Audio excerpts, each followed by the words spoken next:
Hey, what's going on, Cashflow hackers? It's Chris with Life 180, and I am here with Matt today. And we are doing our live office hours, and we're always trying to think about what to talk about. And what I love doing these lives with, because I think my favorite part about doing lives are the fact that we're able to be real.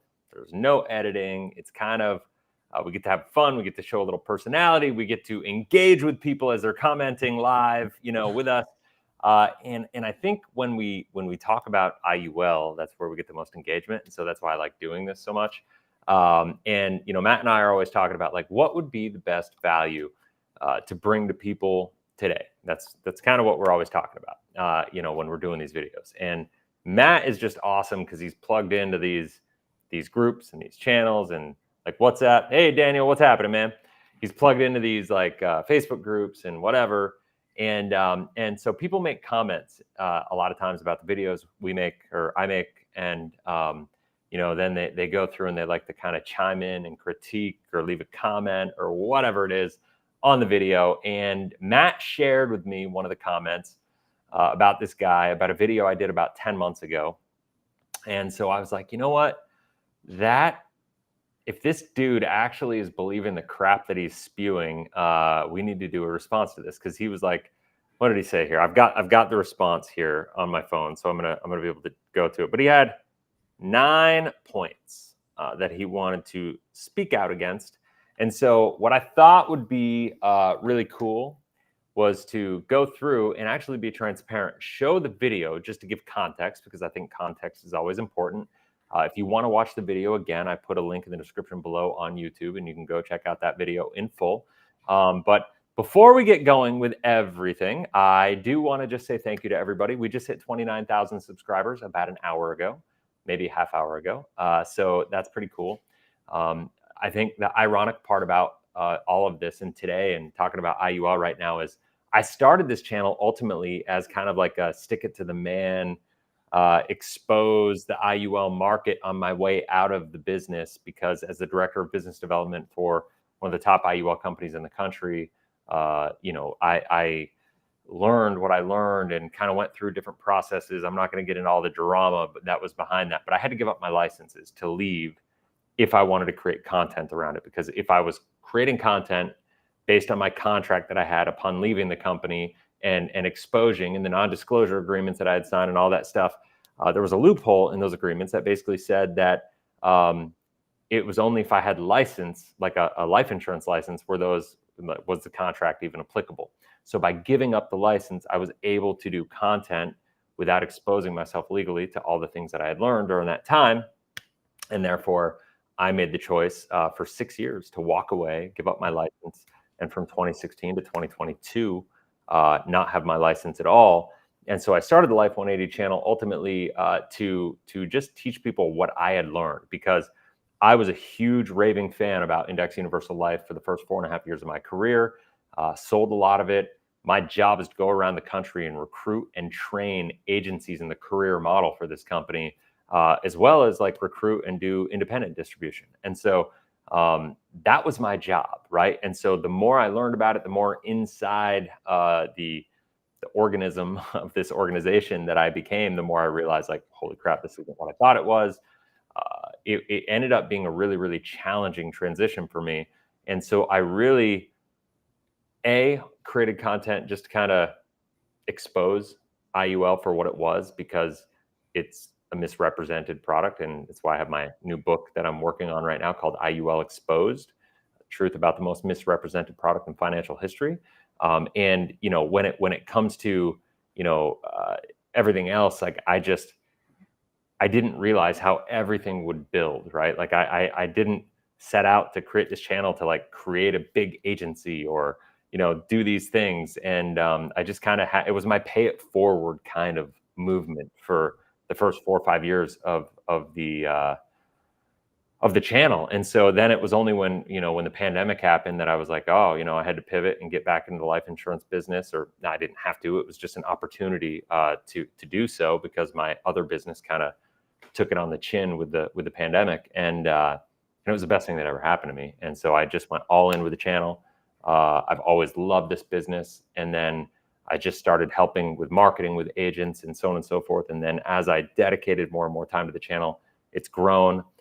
Over the 6-year period of kind of educating against IUL, I fell in love with whole life insurance because all the principles and concepts that attracted me to IUL, I realized, like, even though I wasn't a fan of IUL anymore because of the misrepresentation of them, I didn't want to throw the baby out with the bathwater. And I realized whole life was actually the product that they were stealing all the good parts of the story from. And I was like, oh my gosh, like I had this big kind of aha moment. And so therefore, I started getting really big into educating people on whole life insurance. And I became obsessed with mastering and learning that over that 6-year period as well. And so that's grown to where we are today. And so when people ask me, why do I have so much IUL content? I would say, well, first of all, for every one IUL video, I probably do 2 or 3 other videos. If you just found me through an IUL video, that's just because the algorithm thinks that you're looking for IUL content, and that's how you found me. Keep digging and go watch my whole life playlist. There's about 140 videos on one of them, so just that one playlist, and that'll help. But the other reason I do IUL content is because I always kind of say, like, if you're an NFL team and you're running a solid offense, you still pay attention to what the defense is doing, right? Like, if you want your offense to operate as optimally as possible, you have to know what the defense is doing. You just have to, and you have to game plan for everything. And so for me, I believe every whole life insurance agent's job right now is to understand IUL. Even if you never plan on selling it, I believe it's your professional duty to understand IUL, because you're going to come up against people that are being sold IUL when you're selling whole life. And it's like an offensive defensive conversation. And if you are not able to articulate all the challenges with IUL, if you're not able to have a sophisticated conversation about why IUL isn't the right fit for them, or where the dangers are, or maybe just posing questions for them to contemplate, and if you're not able to have a really deep back and forth, well, then you're probably going to get beat by the fact that if you go online, there's literally hundreds of thousands of influencers through these MLM IMOs that are misrepresenting IUL, not necessarily because they're bad people, by the way, just because they're just miseducated, misinformed, misunderstood. Like, they just don't know what they don't know. And that's a problem. And so it's a big reason that I do what I do. And I know what we're doing is working because I have, and Matt, you could talk to this, we have literally 20 to 30 agents a week reaching out to us right now, telling us, completely organic, no ad spend, just through watching content, watching our videos on PHP and WFG and all these other things that are happening. And then they see it come through, they see the content, and they're like, oh my gosh, that is accurate. I've been here for a couple of years. I got into it for this reason. This is what's really happening. It's not in alignment with my values and why I joined this business in the first place. It's too focused on this when I want to focus on that, and so it is what it is. And so, is that it? Is that what we're seeing at this point in time? Oh yeah, I mean, it's I think a lot of agents get pulled into this industry because they get behind the crusade of helping people financially, which is awesome. It's a great reason to join. But when they start watching your videos, they start asking questions, and then that's when everything collapses, because they start asking questions. Either their leadership doesn't know, or they don't want to answer it, and they say just focus on recruiting, and it reveals itself, the behaviors that most people don't align with, and they call us and they ask us questions, and they review their policies, and they're awakened, and they're like, holy crap, I can't even believe it. Well, and to that point, here's what I'll say is, like, I'm never going to say anybody, whether you're getting into the business as an agent, you're looking to build your business, or you're looking to get a policy for yourself. The way I look at it is, this is going to be one of the biggest decisions you're ever going to make in your life financially. And so you owe it to yourself, you owe it to your family, you owe it to generations in the future to make the right decision, and to do your due diligence, and do your own research, and have complete confidence and comfort with the decision that you make. And so you probably watch my content if you're an IUL fan, and there's like the hairs on your arm stick up, and maybe you don't like me at first, like that's a pretty common thing. I think, like, most people that love IUL are not big fans of Chris Kirkpatrick. That's okay, right? I take that on, and I'm happy to do so. What I'll say is, I'm not perfect. obviously, but at the same time, I have a heart that I want to help, and I just want to be transparent. And so as much as I say, and I'm going to do it in this video today, right? Like the whole purpose I'm doing this video is just for transparency, right? Like some dude made a comment on a video I made. And I don't know how many, financial influencers or people with YouTube channels or Instagram channels or whatever would take the time to do the responses that I do to every comment. And the reason I do it is because I believe in this stuff, and I know it's so important. And I know that me taking the time to do that or not doing it could be the difference of a person making a decision that could positively or negatively impact their life and the lives of their kids and grandkids and all these things. And so like I look at what we do with a serious level of responsibility. And so that's what we're doing today, is we're going to go through this video because I think it was a good video, first of all. Secondly, I think, I want to give you context because I believe in transparency. I don't want to just go through this dude's comments and be like, all right, he's wrong here, here, here, and here, and here, and here's why, and have it be my opinion against his. I want to have you watch the video, give you context, and then go through the comments because I think it's important. And plus, it's not a very long video. It's like a 14-minute video. We're going to watch in a little bit of an accelerated speed. So we're going to have like 10 minutes of video. And if I can build a connection about his comment based on where in the video, we are, I'll pause the video. We'll talk about the comment and we'll go from there. But anybody that has any comments on the video as we're going through in the live feed, feel free to chime in as well, and we'll go from there. But this one video is so important, just to teach this concept, because IUL, I always tell people, I have no problem with Index Universal Life as a product.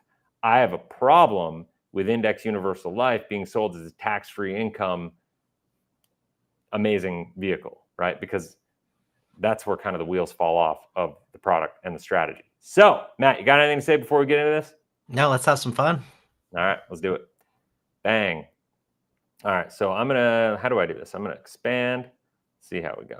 All right, let's roll. Inside of Index Universal Life Insurance. Now, we got a lot going on here because there's a lot of things to contemplate, a lot of things to consider, and I'm going to just pop up this illustration that I have here. I'm going to share my board, and we're going to just dive right into this. So what I want to do here is I want to show you the policy loan ledger. You can see here, policy loan ledger. This is showing how the policies work. Now, this person funded the policy, and you can see they took no loans until right here at age 51, 34 years into the policy. They started young. They funded it for a 10-year period. The agent illustrated that they funded it for 10 years, and then it just kind of grew from there. And so when people say you can't lose with policy loans, and when they say that the policy would have to have a lot of negative years in a row to implode, that's assuming that you haven't taken any policy loans out of the policy, against the policy, right? So like, think about it this way. If we go back I'm gonna go to the slide before this, and we'll go here. I'm just gonna clear this out a little bit so we can just focus on the important stuff that's from a previous video that I did. But if you focus on this part, right, and you just say, all right, policy year one, the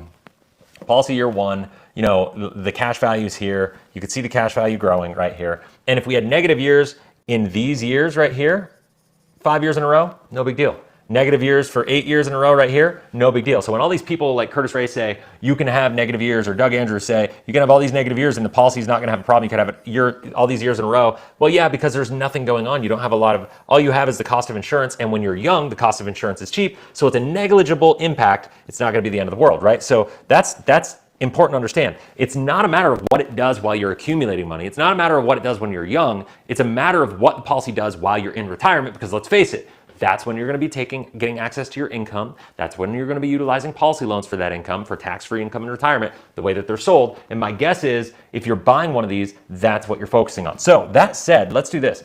There's what you want to focus on, and this is a rule of thumb. Always, always, always, always, when you get these illustration, have income illustrated. Illustrate income. The reason, if you're thinking about it, if you're on the fence about an Index Universal Life policy, you always want to illustrate the income, because what's going to happen is it adds some extra disclaimers in the illustration that you otherwise wouldn't see. I want to talk about that for a second, because super, super vital to kind of cover, right? It's like the illustrations in IULs are first of all, super long. Secondly, they have all these elements that are variable that can change, and they tout it as being wildly flexible, right?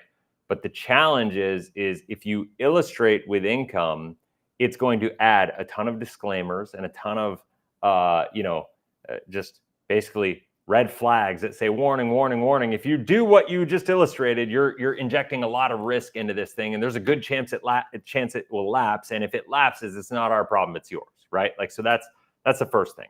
And so that's why what you'll do is you'll see a lot of people not submit the final illustration with an IUL. They'll submit it with no policy loans assumed.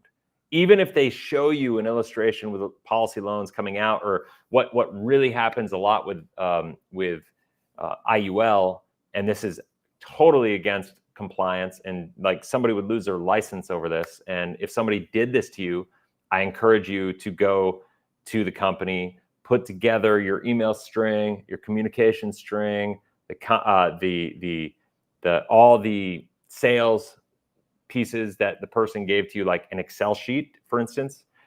They use Excel sheets to show the income. They use Excel sheets to make it look really, really sexy and really attractive as far as like what the results will be, because they could be a lot more flexible. But that isn't the way that they're actually going to perform, and it's totally out of compliance to do so. And so if anybody used an Excel sheet to sell you an IUL and you're sitting there going like, I don't know if this is right, well, you have a legitimate complaint and a legitimate filing that you can make with a company, and chances are they're just going to give you your money back. They'll give you your premium back, which is a really, really lucky thing for you. So that's just something to think about.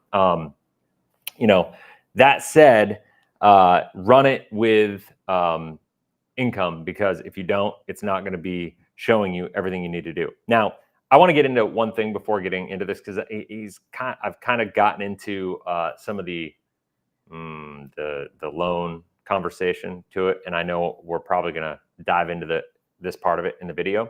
But it says this guy's first. First of all, let me read this guy's comment. Okay, so it says, having a great conversation with a friend right now, clarifying some questions that this video, a prominent whole life only figure, posted on YouTube. So apparently I'm only a whole life only figure. First of all, not accurate at all. Love whole life, love term insurance, love real estate, love all sorts of different things. To call me a whole life only guy, basically because I'm calling out your bullshit product in IUL, I'm all of a sudden just a whole life only guy because I don't agree with you because I know more than you. Okay, fair enough. We'll go from there.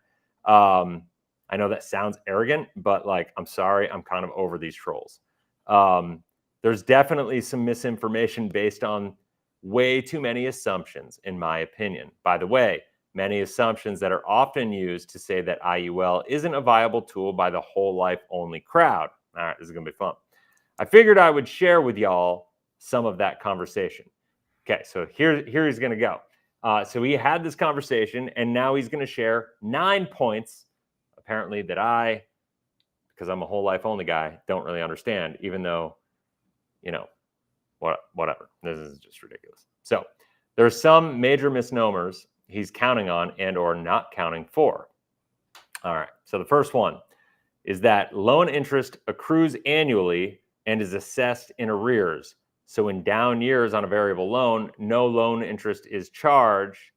Or in a variable loan, no loan interest is not charged against cash value unless the loan is closed out.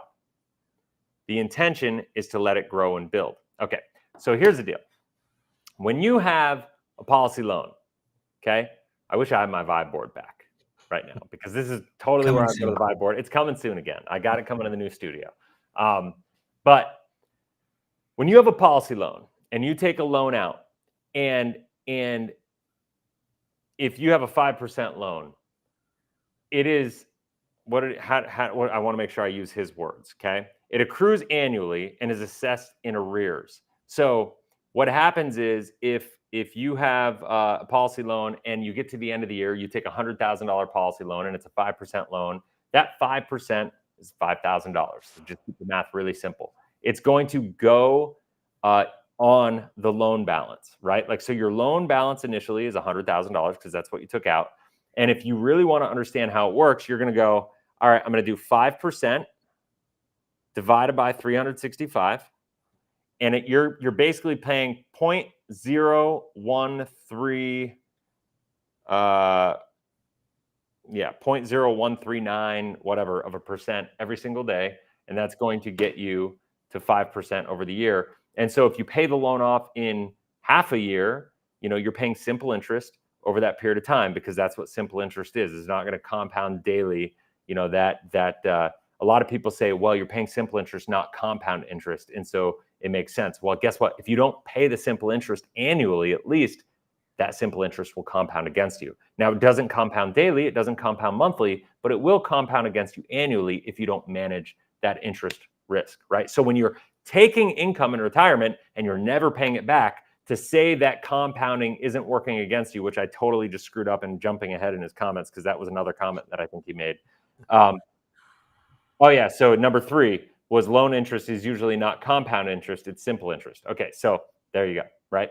So that it just goes to show, like, the talking points that these guys make, he's not wrong, it's simple interest, but what happens when you don't pay back the simple interest? It will compound against you. And that $5,000, it is assessed, is that what he says? Accrues annually and is assessed in arrears. So $100,000 loan, 5%, $5,000 expense at the end of the year, your $100,000 now goes to $105,000 for a loan. And next year, your loan interest is going to be not on $100,000, but on $105,000. That's what is compounding against you. And if you understand anything about your cash value, it's your net amount at risk is your accumulated value minus your loan expense is going to be your net cash value available. So as your loan expense gets bigger, your net cash value is going to go down. So all these idiots that just say it's a double ledger system and all this stuff. So when you have all these loans that don't go against you,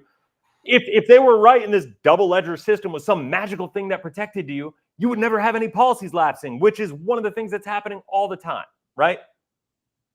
Matt, say something for me so I don't know. Well, I mean, it just goes to show you, like, the sleight of hand. Like, you could tell a client, oh, it's not compound interest, it's simple interest, but it takes it out of the context. Yeah. So a client would hear that, like, oh, it's simple interest, but they don't understand the loan balance compounds every year. So it's a simple verbiage that these IUL agents use that, clients feel like, oh, it's a good product. But then actually, if you put it in the context, they didn't agree to that. They agreed to what they thought by what you said. But if we actually pop open the hood, it's not exactly what they thought. And that's why it's misrepresented. Yep. All right, let's keep going. Let's just keep watching for now. See what happens. I think this is the first time I've ever done a review of my own video, like live like this. This is funny. Right? Otherwise, they're not assuming you want to utilize it for income. They're assuming you just want to utilize it for life insurance, right? And so that's what they're doing. So you want to make sure you illustrate it for income. Now, here's what I'm going to show you. This showed starting taking income at 51, and you can see from this point forward, it goes down, and he's got all this income. And the question is, what happens? Well, all right, let's talk about the order of operations and things to consider, things to contemplate in this policy. What happens? Now, there's a couple things that are going on here. Now, we have loan charges and we have a crediting rate, loan credits. Now you can see here that the loan charge is $2,104 year one. The loan credit is $2,394. So real quick, I mentioned this in the last video and I go into more depth. So if you want to watch it, go to the end screen. I'll get into more detail. But you can see there's about 50 basis points of positive arbitrage. Okay, so that 50 basis points of positive arbitrage in the loan rate is how this is enabling the policy to illustrate positively, right? And because it's showing every single year that you're earning more in loan credits than you are having in loan charges. And the reality is that's not how it works in real life. That's just not. They're able to illustrate all this income from this product simply because of that 50 basis points of positive arbitrage. Okay, so I got to pause it right there again because this is where the guy actually, it was number 4 in his comments where he said he's referring to AG 49B, which reduced illustratable arbitrage to 50 basis points. No, I'm actually not. Regulation AG 49B had nothing to do with reducing illustration rates to 50 basis points. That was actually done with Regulation AG 49A. And Regulation AG 49B, we thought was going to do more than that, was going to actually eliminate the 50 basis point loophole, because from 2015. Actually, it wasn't even A, it was Regulation AG 49 that they created the 50 basis points of positive arbitrage. And it really put kind of a governor on that, because back before 2015, when Regulation AG 49 was created, people could literally run IUL illustrations showing 4% of positive arbitrage, right? Like they could show, hey, if the cap rate is 8, which back then was like, or the illustrated rate was 8, I should say. There were illustrated rates at 9.5% back in the day, because the cap rates were 16%, 16.5%, right? And so it made it sound really conservative that they were going to, average out to be 9% through the years. And the reality is they didn't really perform that way. And that's what the IUL challenge was all about, which nobody has still won. But I digress. So in 2015, they created Regulation AG 49 not just to, but one of the big things that they did with it was to eliminate the ability of the unregulated positive arbitrage being illustrated on these policies. You could literally go through old illustration software and basically say, how much positive arbitrage do you want to show on the income? And they left it to the discretion of the agent. So of course, as we all know, agents are going to, for the most part, not all of them, but for the most part, they're going to be like, what's the max that I can show? Because it's going to be sexy as hell, and let's make some money. Sell this thing. They had people putting in, $100 a month and being able to pull $100,000 a month out for $100,000 a year out for income back in the day, right? Like, so it's kind of crazy, when you really break it down like that. But at the end of the day, the 50 basis points of positive arbitrage was created in 2015 by Regulation AG 49. Regulation AG 49A came out in 2020. That ultimately was supposed to put a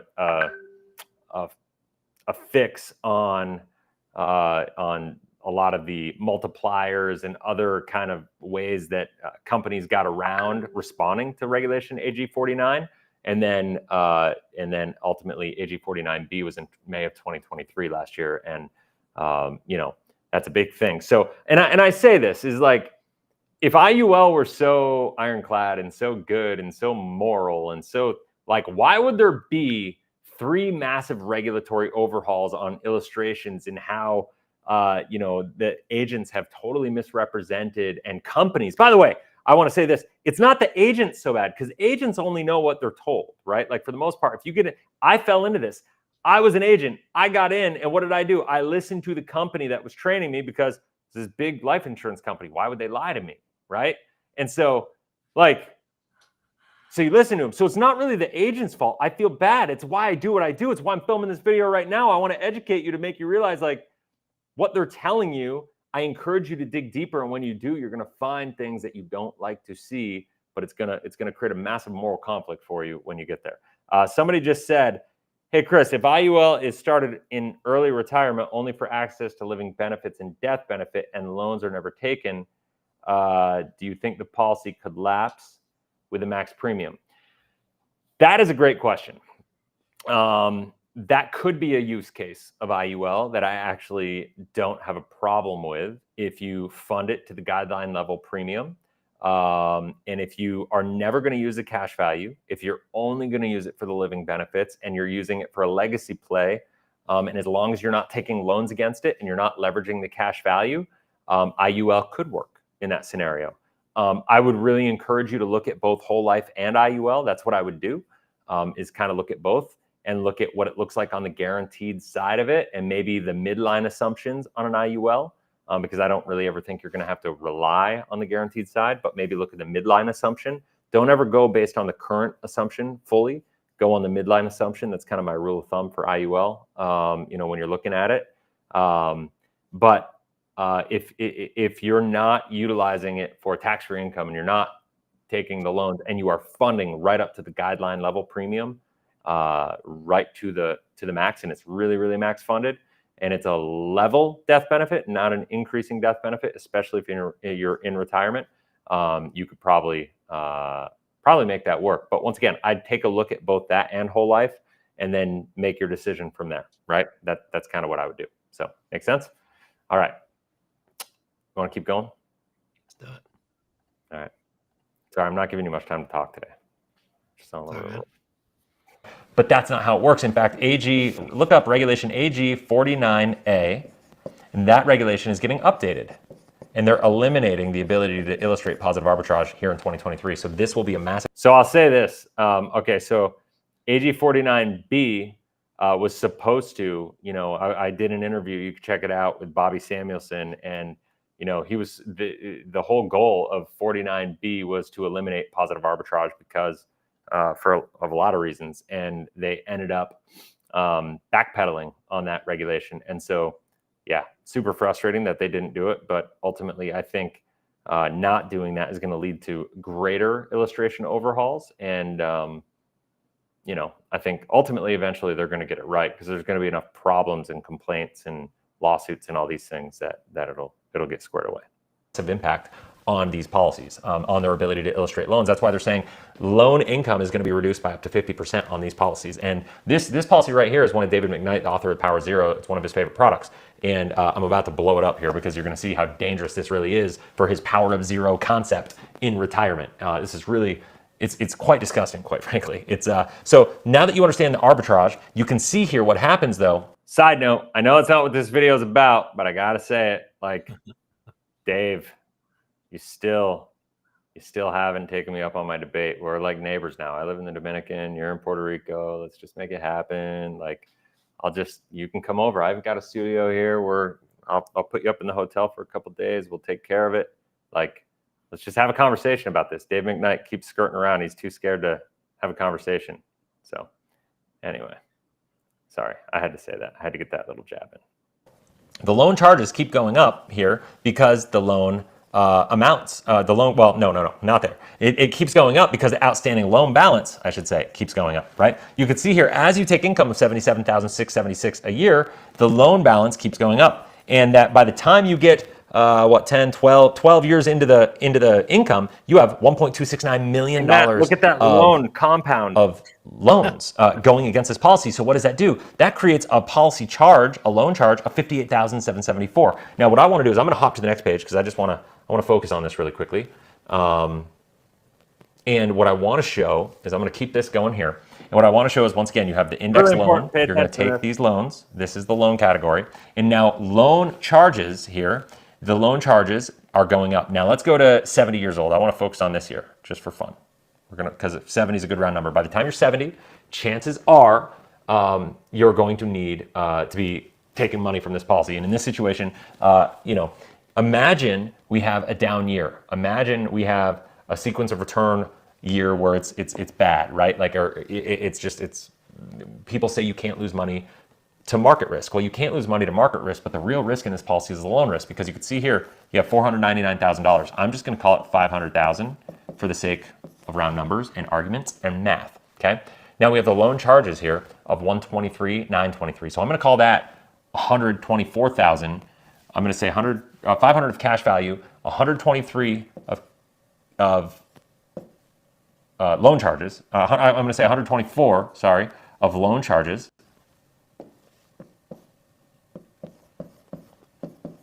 And then, by the way, I'm not going to show this on this, but there's also about $6,000 of other cost of insurance expenses on this. Okay, so and that's at age 70. Okay.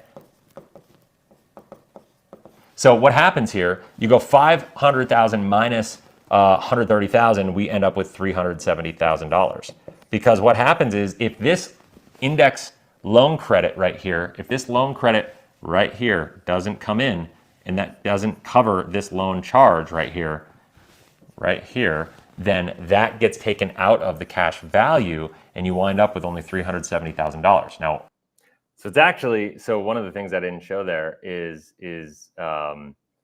and I was just trying to keep it really simple, but it's actually a little worse than that, because the loan credits are 50 basis points higher than the loan charges, right? Like, on all that. And so it was like 140 whatever thousand in loan credits. And so you would take those loan credits were actually attributed to make the cash value $499. So you would take those positive loan credits off as well. And the loan charges would be deducted, because if the loan credits were all this cash value, just to keep it really simple, I was getting more fancy because I was trying to explain it a little more nuanced and deeply, because to look at each step by step. But ultimately, the loan credits, if they were not attributed, meaning if there was a 0 year, you would take those loan credits off. Well, the fact that those loan credits were attributed to the policy, that's what led to the cash value of $499, right? So you would take that 140 away from it. So you'd actually be at like 360, ish, right? And so like 360, 140 off, that's like a 28% loss in an IUL on a 0% year. Can't lose money though, right? There's not many years that the S&P has gone down 28%, y'all. Yet when you're in retirement and you're taking loan income, every single year you run the risk of a flat year causing a 28% effective loss on your capital, right? And so when you look at that, like think about that. Like when you look at this, let's assume you go into the next year, because see this, even in positive assumptions with 50 basis points of arbitrage, notice that the cash value keeps going down on the far right side, Matt. You see that? Yeah. Oh, geez. So now imagine instead of the next year starting with 490, even though the thing's covering it, let's just assume it's like 490. My blue circle there is covering it. If it were 490, instead of being 490, assume it's 370, right? Mm-hmm. And let's assume we have one more down year. That's the equivalent of like a negative 150,000, because look at the loan credits there, assuming 150. Let's assume 150 off of 390. That's almost like a 40% loss that year. And so then boom, you have that happen, and there's a 0% chance that this policy can recover because of the way that the charges and the fees and everything come in this. What's going to happen is you're going to get a letter from the company telling you that you have to cut a check to cover the difference. Otherwise, the policy is going to lapse. And if, this has got an overloan protection rider associated with it, but that only kicks in after age 75. If this policy lapses before you're 75 years old, which in this scenario that we're talking about, it would, then you're going to get hit with a tax bill, right? And it's going to be a big tax bill, and you're not going to be happy, right? So these are things to think about.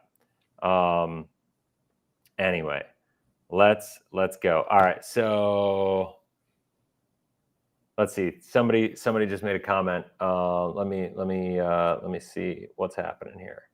Thanks, Chris. Whole life was illustrating half the death benefit as IUL was. How are IUL companies able to offer more death benefit? Does this come with a risk? 100% it comes with a risk, right? The difference with IUL is you have to make your own decisions, like in the situation that you were talking about, Overton, you have to make the decisions and do your own deductive reasoning about where the risks are. You have to be comfortable with those. If you want to be able to lock in a result and be contractually guaranteed to have a result happen, then you have to look at whole life. That's the only way. I mean, unless the guarantees in an IUL look good, don't forget, like the death benefit that they give you has a cost associated with it, and you have to make sure that you realize as time goes on in retirement, there's a lot of levers inside of an IUL policy that can change, and there's a lot of variables that go into the indexing markets and the options markets and the interest rate risk and all these different things that the general fund managers have to manage. When you're in a whole life policy, they're contractually obligated to make you whole. In an IUL, they're basically obligated to make sure that the general company and the life insurance company is stable. And I'm not sitting here saying that IUL companies are out to hurt policyholders, because that's not even close to the case. But if push comes to shove, they're looking at their own balance sheet, not your policy. That's what it comes down to. That they're obligated. Most of these IUL companies are not with mutually held companies. And if they are with mutually held companies, they have to either look out for the mutual policyholders, because those are the basically shareholders of the company, or if they're with a stock company, they have to look out for the profitability of the company. And their number one obligation is not to you, the IUL policyholder, it's to the shareholder of the company, period. So either way, you're sitting in a really bad position having your money in an IUL, right? So thanks, Chris. Same for VUL as IUL, I assume. Yep. with the levers that can be manipulated. Yeah, I would say the VUL, same levers that can be manipulated, but you also have a lot of actual real market crazy volatility that can happen. And so VULs are a completely different animal. So it's something to take into consideration. So, all right. Is there any comment that he's gone over so far that I haven't? So he starts his video out and he uses the word most policies sold. It's one of his comments, right? Which I don't completely disagree with, he says, because most policies are oversold, over illustrated, and underexplained. Okay, so let's just agree to agree on that one. I mean, I'm sure he's kind of positioning that as like he's some moral high ground dude selling IULs. Like I would never do that to people, but then he makes these other comments that are totally off base. And so if his comments in here are the ways of educating people, and that's his moral high ground, well, then that's a problem. If the pure intention, I'm going to read number 6 of his comments here. If the pure intention of the policy is tax-free retirement with zero risk in any way, shape, or form, even at the cost of overall leverage, then I agree. Whole life might be a better distribution vehicle for that. Index universal life is still a much better accumulation chassis. Give the client a convertible term policy from a mutual whole life company, grow the asset inside of an index universal life insurance policy, and then before using it in retirement, do a policy conversion on the term, creating a new whole life policy and 1035 the IUL into a whole life. Boom, problem solved. I just had an aneurysm. Wow. I just had an aneurysm. Boom. This guy, oh my god. This guy's creative. Oh my gosh. Here's the deal. Like, wow. Like, wow. I guess I didn't read that comment fully before. That is like, that's insanity. First of all, here's the deal. Wow. IULs will illustrate really attractively on paper, and IUL is always going to outperform and look really attractive. The problem is they don't perform the way that they're illustrated ever long term. We've been sitting in this bubble. Here's the challenge. There's so many IUL agents that have been in the business for 5 or less years, right? They got in during the IUL boom, 2018, 2019, and they had these really crazy good boomy years. Even when the pandemic happened, they had that like the huge dip, and they were like, oh, look at what our policies did to protect the dip. And then they bounced right back and had this big boom and had a good year for them. And it was, don't get me wrong, in a vacuum, in a little bubble, it looks really good. But you're not making decisions about IUL from a long, on a short-term perspective. You're making it from a long-term perspective. And the problem is these agents that have seen success, and I'm not going to deny the fact that IULs have been successful over the past 5 years to an extent. Mm-hmm. The problem is that doesn't matter. What matters is what happens over the next 10 to 15 to 20 and 30 years. That's what matters. You can't make a decision of how it's been the first 3 to 5 years you buy it when you're buying it for a 30 to 40 year time horizon. That's the problem. And I've said this 1,000 times. The challenge with IUL is by the time most people realize they've made a mistake, it's going to be too late to fix the mistake. So it's frustrating. So somebody just said, if people read Cashflow Hacking, What Would the Rockefellers Do? They would come to their senses. Keep up the excellent work, guys. Thanks, man. Appreciate it. That's nice. It's always nice to get good comments. I get a lot of bad comments. Good comments are appreciated. So, yeah, please don't do this guy's thing about IULing for accumulation. IULs are not great accumulation vehicles, everybody. Like, they're just not. Like, where's the proof? Like most agents haven't even sold IULs long enough to actually give me proof. And then I actually had a talk with an IUL agent yesterday. I said, so you're creating a business, right? Where's your data that makes you so confident that show me the data? You know what he said? Well, Doug Andrews, one time he showed this illustration on YouTube. I said, whoa. Let me get this straight. Your whole business and belief system came from one guy off the internet, showed this one time that it worked. That's a big problem, right? Where's your data? Like, do you have, and I said, don't tell me the illustrations. Don't go there. but do you personally have data, like policies? Someone in WFG, someone should have a policy somewhere, right? He's like, no. I said, that's concerning, man. Like Whole Life has proven data, like for years, hundreds and hundreds of years. Where's your data, right? Yeah, and I say this conclusion. I say this to everybody. It's like Doug Andrew has one video. Like everybody comes to me, he's like, "Oh, your IUL challenge has been won by Doug Andrew." It's like, no, it hasn't. Like he's shown me one. He made a couple videos on IUL. And first of all, I made the IUL challenge because it's possible to win, right? And I created the challenge just to create a conversation around the fact that, okay, if IULs can work, and there are in certain scenarios, you can get lucky and they can work. But if we know that there's maybe a 5 to 10% chance that your IUL is going to work, that means you got a 95 to a 90% chance that it's not going to be performing as well as what you thought. Well, then that's a problem to me. And so it's easy for somebody like Doug to cherry pick a couple illustrations out of the thousands of policies he sold. I'm not even going to say that he's not, that the policies that he showed are not accurate. Like, whatever. The whole reason I did it and did the challenge is to create a bigger conversation. But cowards like him like to just do these illustrations and play the high road, and they're not willing to have a live debate and a live conversation with somebody that understands this stuff as well as they do, because they know that they're going to be exposed. Period. You know what I mean? And it's just bullcrap. Like, and that's the thing is, a lot of these IUL agents, they come up with what this guy said. Well, we could 1035 and move it here and do this and do that.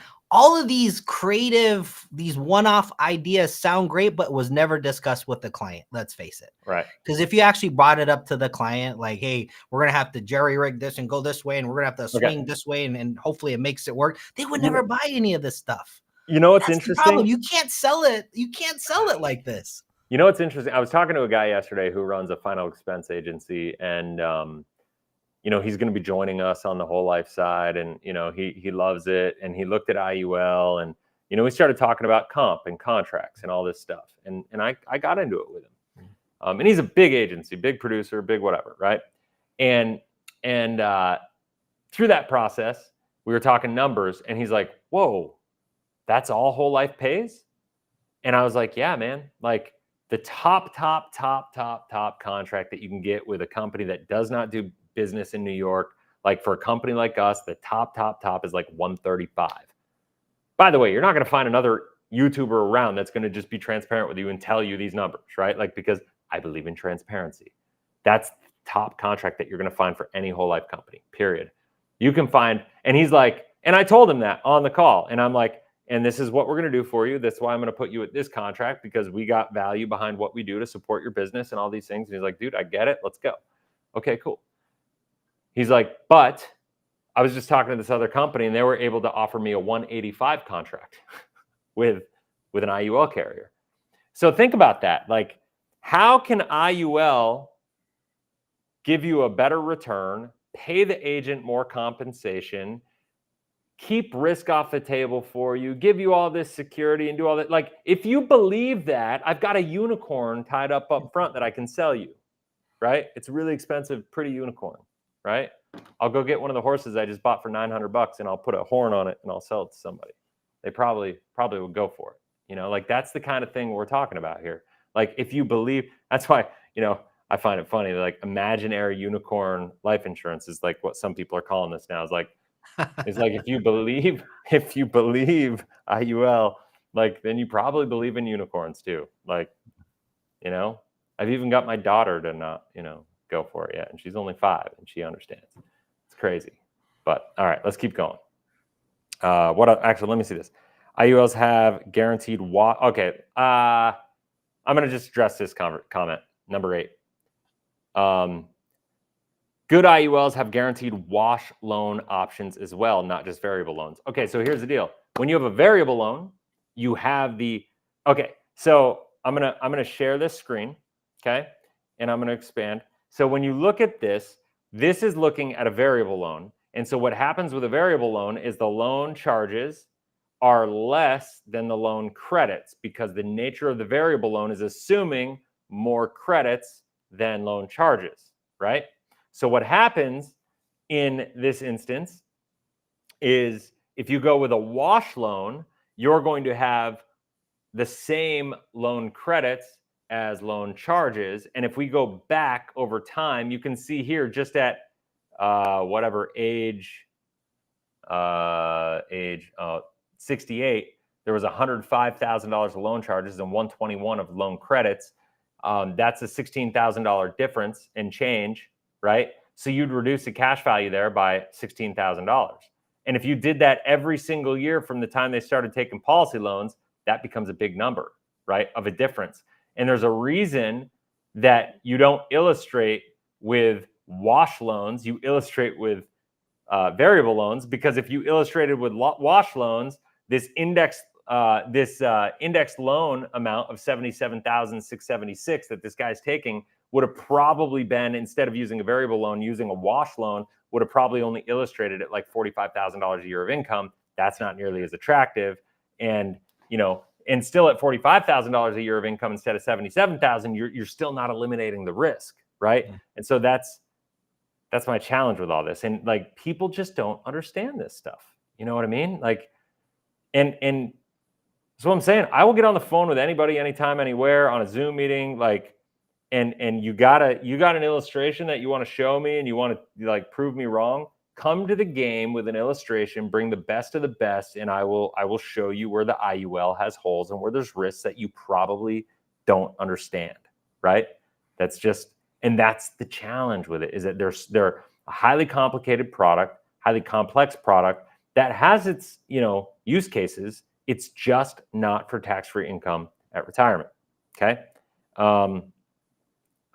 Number 7, the guy said, again, most of the time, this is being sold by many agents as a sole chassis for tax-free retirement, i.e. Doug Andrew. Yes, you're right. That is what he does, crook. Meaning that every year they would have to take the policy loan. Yes. To Dave McKnight's credit, that's not what he does. If most agents would make the shift to selling it as a supplementary income tool to be used when markets are down on their accounts, the need for annual draw is significantly less. He's not wrong there, right? But it still doesn't eliminate the risk. And if you're taking loans in down years and you're getting 0 credits, that's where you would have to use wash loans to make it make sense. Because if you're taking loans, you're injecting bigger losses in those situations. Plus, you know, yeah. I mean, but if that's the selling point, why don't you just sell whole life at that point? Yeah. I mean, exactly. But 100%. They don't know it like that. I would love to sit in on an IUL presentation with a client where that's how you sold it. I would love to just sit in on that presentation. Just one time. Please, just once. He's also assuming no use of dollar cost averaging or multiple segments to spread the risk of non-performance on any single year out. Like,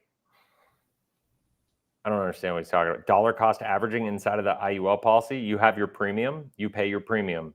Like, how are you dollar cost averaging in a policy? Do you am I misunderstanding what he's saying? Maybe using multiple different indexes, like choosing different indexes, some with like different volatility, some maybe with a fixed return. I don't know. I don't understand what he's saying with number 9. And then number 10, he said, I'm right about some things, and I personally believe he's off base on others. Well, I don't understand what I'm off base about, but let's keep going. I've addressed all but number 2, which I'm going to wait until the very end. So let's just watch this, and we're almost through it, and we'll keep going. Where's the negative in that? I'm going to erase this so we can see that. The next year, you can already see it was down in cash value a little bit, but the bottom line is the next year, if you only have 370 here, what happens is that creates more net amount at risk, which will actually increase your cost of insurance, which is this charge the next year. And if there's a negative year the next year, you're going to actually be in worse position. because the loan charge is going to be bigger because it's going to compound against you. And this 370 will go down to probably 200. And then it gets worse and worse. Now the cost of insurance is going to eat into it and it goes just completely catastrophic. So when they say you can't lose money to market risk here, we talk about you don't lose money to market risk, you lose money to loan risk in retirement because you're leaning on this for retirement income. You can see here the outstanding loan balance is huge. We're talking $3 million at 72 years old. We're talking 2.6 million at this point in time. That leads to these charges. And look at this. So they say you can't lose money to market loss. Well, guess what? You got $500,000 in this policy. You lose $130,000 this year. And by the way, okay, so this is perfect. So it says TAMRA, TEFRA, DEFRA tax code does not allow for the loan balance to exceed the death benefit because the death benefit must always be greater than the cash value. Okay? So that said, the cash value is the outstanding or is the death benefit minus basically the outstanding loan balance, and you're going to find the death benefit. So the death benefit's always going to increase or be higher than the outstanding loan balance. That has nothing to do with the cash value, and it has nothing to do with the fact that the policy can lapse, right? Because like the outstanding loan balance, as it goes up, therefore so does the death benefit. And if the death benefit gets to the point where you have leveled the death benefit off in retirement, there's always going to be a little bit of a spread. There's always going to be a little net amount at risk because you have to have some net amount at risk because it is life insurance. It's never going to be dollar for dollar in an IUL chassis. And so like, even if, for instance, you had at 70, what the line that I have green highlighted there with outstanding loan balance of $2,637,000, you have $500,000 of cash value. Even if you had like a death benefit that was like a little higher than the outstanding loan balance, and it was like maybe 3.2 million or 3.3 million, something like that. You take 2.6 plus 500 is 3.1. Add another 100 or 200,000 of life insurance for the net amount at risk to be like 1 or 200,000. Like that's what we're talking about. Like that's the possibility. And so he's not wrong about this TAMRA, TEFRA, DEFRA thing. And he's trying to sound smart, but it doesn't eliminate the risk and the problems that I'm talking about here. You know, that fact that he's talking about, that the death benefit always has to be greater than what does he say? The death benefit always must be greater than the cash value. Okay, that's fine. The death benefit is greater. And when it doesn't, you know what we call that? We call it a lapse of a policy. That's what's called the policy lapsing. And you getting hit with a big ass tax bill. That's what happens. Okay, so you're not wrong. The intention is to leave those loans until death. You can't leave a loan till death unless you hit 75 and you have the overloan protection rider, in which case you won't get hit with a tax bill and you could just let it ride out until you die, in which case then you don't have much of a death benefit to leave your family at the end, right? And to let the portion of the death benefit pay them off. The danger is that the loan balance grows to exceed cash value, which immediately puts the policy into a 30-day grace period. Okay, so he says that at least. And then it may lapse. No, it not may lapse. It will lapse unless you come up with a big chunk of change. Therefore, it's good practice to add things like overloan protection, which, once again, if you're before you're 75 with most companies, overloan protection doesn't do anything to protect you. Or protected death benefit riders to guarantee that this does not happen. Once again, here's the deal. I got to say this. There is you can't guarantee that result with IUL. These are the levers that I'm talking about where they will control. There's always, even with every rider, there's like a stipulation, like the overloan protection rider will guarantee that even if you take so much money out of your policy that you don't have a taxable event, as long as you're older than 75, right? It's like having a parachute. It only works only past 40,000 feet. Right. But other than that, it's not going to work. You better.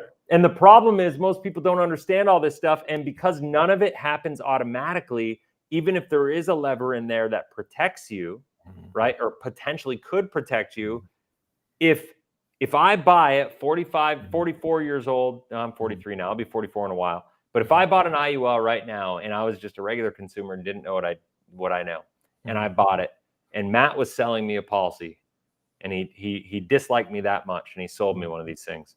And I bought this thing, and I believed all the things. And let's say there was a couple things in this policy that could potentially protect me had I known and understood them all. Well, what am I relying on? I'm relying on Matt, who's my agent, being there. If I'm going through this, that I know 40 years from now at 85 years old, or maybe 30 years from now at 73 years old, that I'm going to have this policy, that I'm going to have these variables.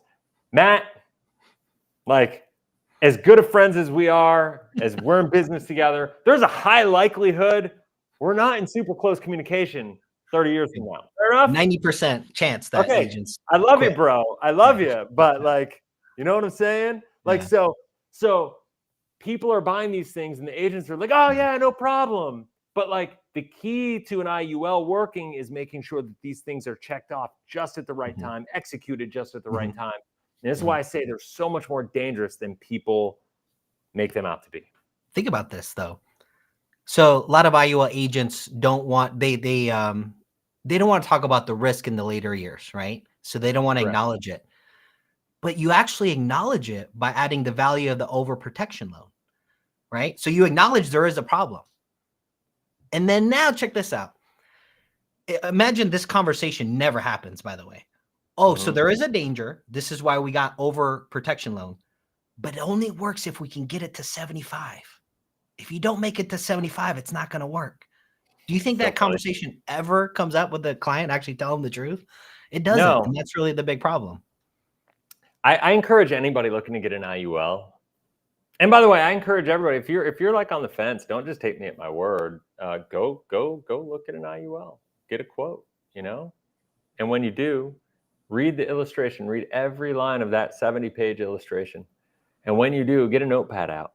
And every time you have a question about one of the disclaimers or one of the comments or one of the lines in the illustration, make a question for your agent to answer and see how they, ask them about the overloan protection rider and the 75 age of 75 exclusion. Why is it needed? What's it there? See what the response is. And I guarantee you what they do, and I've seen it, they downplay it. They downplay, oh, no, look at the illustration. This is conservative numbers. These are this and that. They downplay all the things. And guess what? This is what screws people over when they get into class action lawsuits or they get into lawsuits. They try to get their money back. They do all these things when their policies lapse, which happens all the time, by the way. The company, Pac Life, is going through it right now. They just tried to have a lawsuit thrown out of court because they were like, listen, all the stuff that happened to this policy that they're complaining about, it was all written in the illustration. They signed off and nothing happened that we didn't tell them was going to happen. Like, think about that. This is literally happening in court right now with Pac Life with their PDX product, right? Like, and the company tried to get the judge to throw it out, and thank God the judge said, no. There's got to be an element of good faith in this stuff. And that is what's happening right now in the IUL segment of the insurance world, is that there's not very much good faith on the behalf of the life insurance companies. And the problem is agents are getting caught up in that because they're trusting that the IUL companies are training them in good faith, and they're not. Yeah. I had that thought too when I first started selling IULs. Well, the company would lie to me. They would get sued. They would go, this would be illegal, but I know. It's all in the disclaimers. All right. So now that I got that out of my system, all right, I think we answered all the questions. Let's just rip through this. Oh, you came on at the end, Brian. Oh. Yeah, you're here. You're here late, brother. I'm sure you'll chime in. That's the equivalent of a 26% loss of your actual value of your policy. And you will, if that happens once, I promise you, you have zero chance of this policy lasting the rest of your life. This will become a ticking time bomb with one simple negative year at the wrong time in retirement. And this is what people need to understand. The risk in IUL is not the market risk.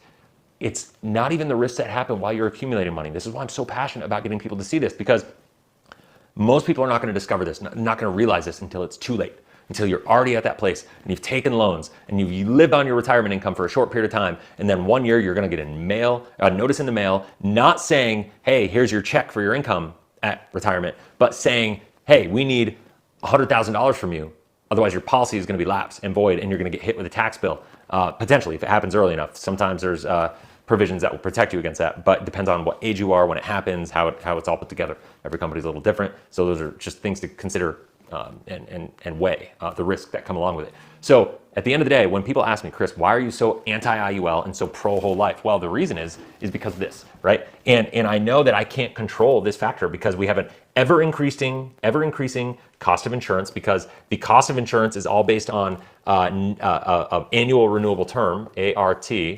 And so the cost of insurance is going up every year. And so the cost of the loan is going up every year, bringing my loan risk exposure. And so if we have, the older we get, the more at risk we are with one simple basic negative year. And there's no way around it. With whole life insurance, we eliminate all those variables. Is whole life going to have the same upside, quote unquote, as IUL? Well, not on paper, it's not, but I would bet my life that whole life will outperform IUL over the course of your life. And if in fact you are buying a life insurance policy as an asset that you want to utilize to protect your family, that you want to have as an emergency fund, that you want to have as an opportunity fund, that you want to utilize for tax-free income in retirement, I will tell you, you should never rely on a life insurance policy solely for tax-free income in retirement.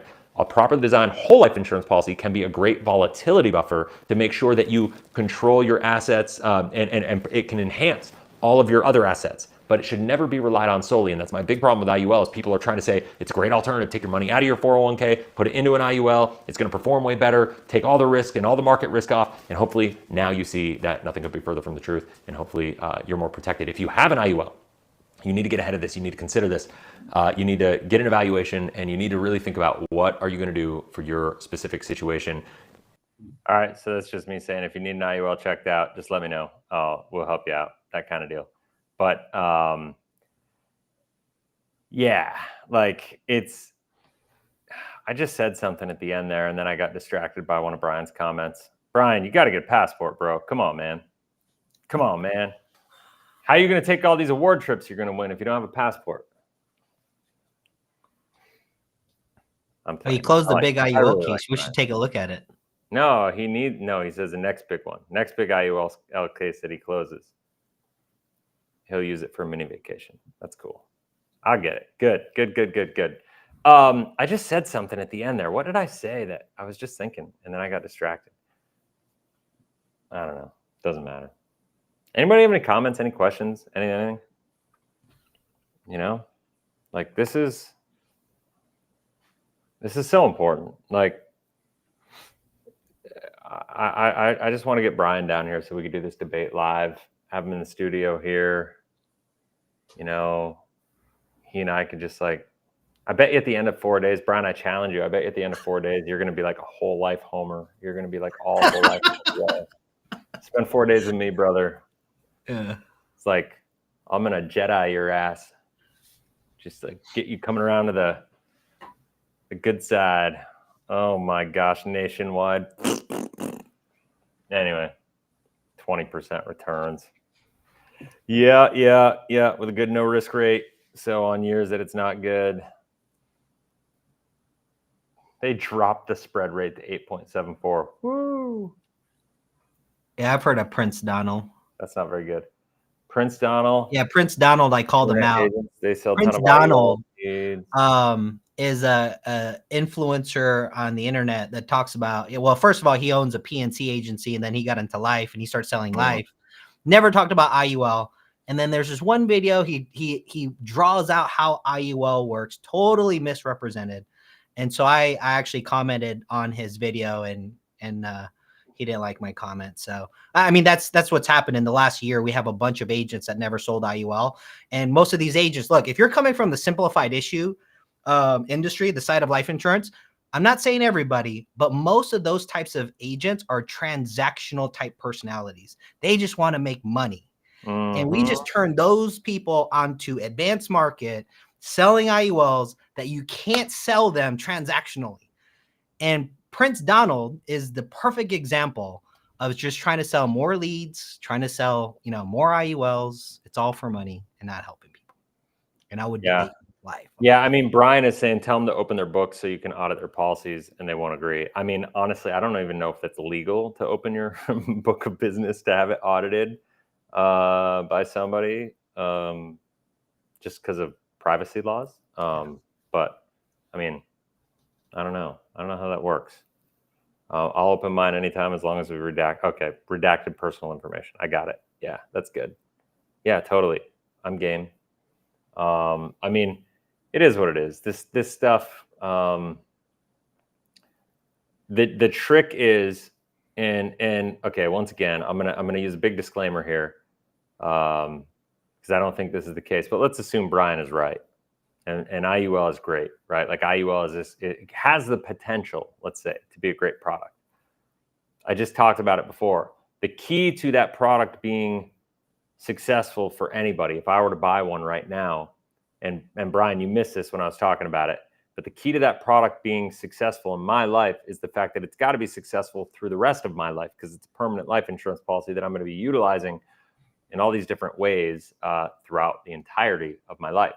And so 30 years from now, when I'm 73 years old and I need to use policy loans, and I'm approaching the age where overloan protection actually comes in and matters, and maybe I'm at risk, or there's a couple like guaranteed death benefit riders that kind of are put onto it or whatever, and they have to be exercised at different times, and they're not happening automatically.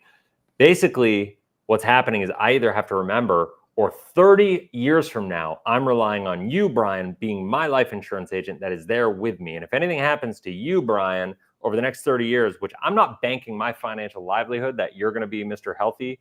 I don't know you. I don't know your health. I don't know your family history. Hopefully you're going to be alive 30 years from now and you're going to be like cranking. But chances are at 73 years old, if you're as good at doing what you're doing as you say you are, you're going to be retired and out of business and not reachable. You'd probably be living on an island somewhere like me, right? And so it's like, I can't rely on you in retirement when I have the biggest decisions to make around these things. That's the problem with this, And so, oh, geez.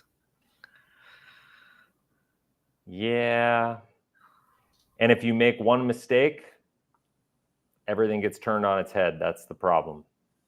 I'm never gonna put my money into anything where there's levers and things that, one little mistake can cause a massive calamity in the whole program. Like one little mistake, which is really what we're talking about, right? Yeah, I would love to hear an IUL agent tell me, what's the probability of success? Because smart business people, they work off probability. They don't know what is the probability of success? Is it 50-50, 80% success rate? Is it 90%? And then whatever that percent is, where is your data to back that up? That hypothesis. Please show me the data. Please show me the data. There is no data. Exactly.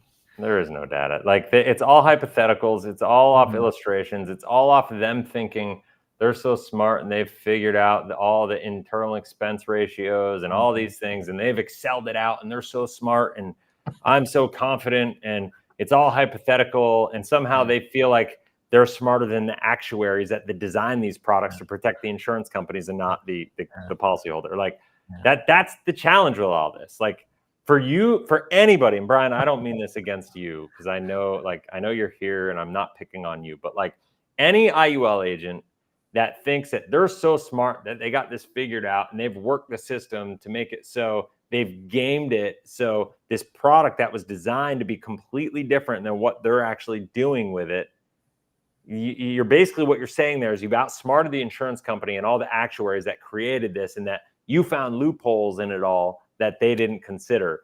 Like that's literally what you're saying. That is wildly arrogant and egotistical. So whole life actuaries didn't design their product to protect their company. Last I checked, they are for profit too. Last I checked, when you have a whole life policy, you are a shareholder of the company. You participate in the profitability of the company. So when you are a shareholder, you want the company to be profitable. And they are profitable as a company as a whole. So when this is the misnomer of whole life insurance. Thanks for bringing that up, Brian. So the misnomer is in like Dave Ramsey talks about this all the time. On the reason whole life dividends are horrible is because they're a refund of overpayment of premium. Okay, that is the technical definition of how dividends are paid to a whole life policyholder. And so think about it this way: if they're a refund of an overpayment, by definition, you could never have more cash value in the policy than you actually paid into the policy. Okay.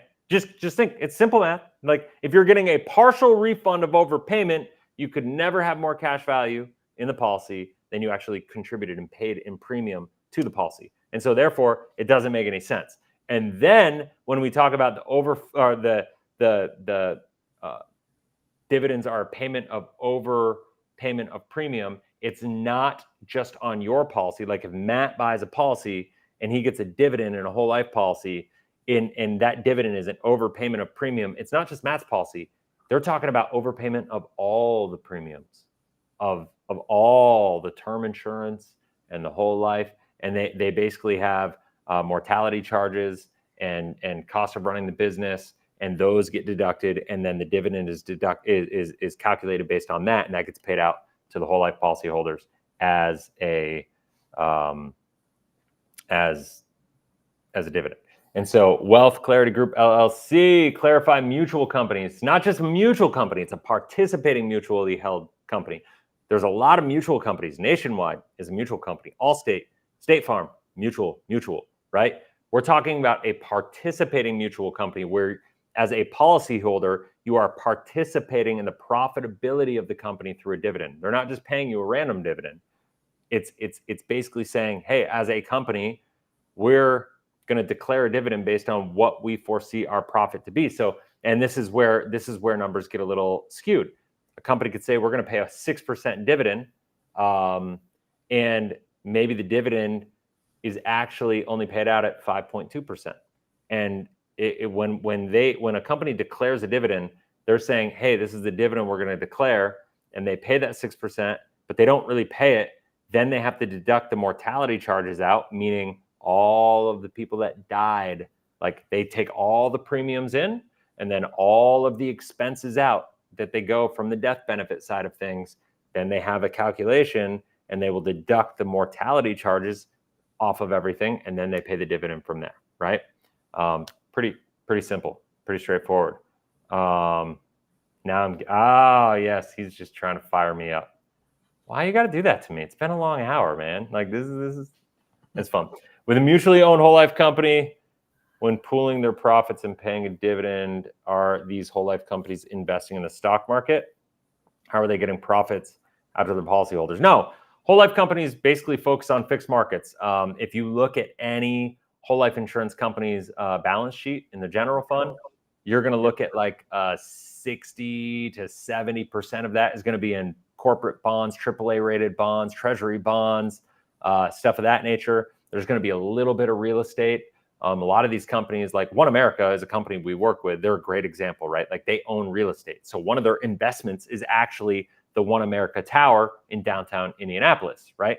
That tower is real estate that they own, but they own it, and it's a huge tower. I don't know how many stories it is, but there's a restaurant at the top. There's all these things going on. It's a pretty cool place. But this building, they have other businesses in it renting from them on all the different floors that they're not occupying. They own the building. They name the building. They have all these things that go with it, but then it's a cash flowing thing. So and that is owned by the general fund, right? Real estate is all, yeah, exactly. Major buildings, not your typical real estate. Correct. Yeah, it's exactly like, but at the end of the day, some company like Mass Mutual just bought Bitcoin. You know what I mean? Some companies will take a small segment of their general fund and they will take different risks with it. And so that's really every general fund for every whole life company right now is, if you look at it and you look at 80% of it, they're all going to look almost identical. 20% of it, or maybe 15%, maybe a shift in real estate or stuff of that nature, and then maybe 5% of it. Some of them may have some gold or some crypto or some other things of that nature. What is this? Mutual of Omaha is building a brand new building in Omaha. Must be funded with all the surrendered last policies. That we can agree on. Brian, maybe when you're here, we can do a video together. IUL and whole life agent goes against MPI. The one thing, Brian, we could do a thumbnail, and it'd be me and you pointing in the middle. The one thing we agree on, and it'd just be like Curtis Ray crying in the middle or something like that. We could do that. It'd be fun. Right? I think it'd be fun, at least. I'm telling you, you can come here, Brian. We'll do some content. It'll be fun. So, all right. Anybody got anything else?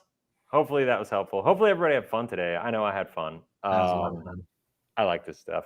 This is a good time. I have, side note, everybody, if you are not following this channel, which I hope you all are, if you're not subscribed, make sure you subscribe. We just hit 29,000 followers. Thank you, everybody, for got here late that didn't hear me say that in the beginning. But here's the deal. What was I saying? I got distracted because Brian was just like, I agree with you on 90% of things. I'm like, whoa, that's cool, man. No, and I'm sure, like, listen, dude, I'm sure you and I agree on more than we disagree on. And I just got to straighten you out in the IUL world. That's all. And we'll be good. We'll get there eventually. And if not, just come here. I'm still happy to have this like fun conversation and friendly debate with you and do other content. So it is what it is. But what was I going to say? So, oh man, I got distracted, Matt. This is a problem with live comments. I'm a squirrel sometimes, and I just like bounce all over the place. What was I going to say? I don't remember. We're ending it. We had fun. Yeah, but there was something. Oh, yeah, this is it. Got it. So this is a fun one. People watching the replay of this are going to be like, what the hell is going on? So I just did this video. You got to subscribe to it. I reacted to the White Coat Investors interview with Bigger Pockets on infinite banking, whole life insurance, cash value life insurance as a whole.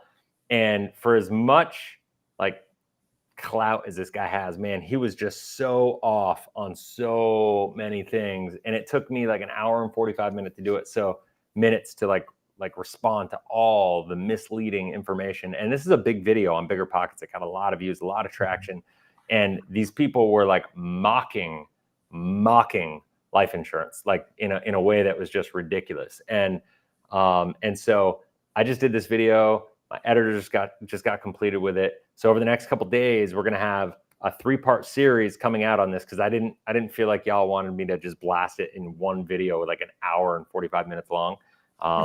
So you could kind of bounce around, and I think really, really good, really, really important to understand, because if you're selling insurance too, like these are all the points that you're gonna come up against and people that don't like it. And you need to understand this stuff inside out. So hopefully that video will help. So make sure you subscribe, hit the bell, get notified when those videos come out in the next couple of days. Like this video, share it, get it out there to people. And that's it. Brian, thanks for being here, as always. It's been fun. Yeah, that is the real distraction. So anyway, that's it. Guys, I got to go. Have a great day. Talk soon.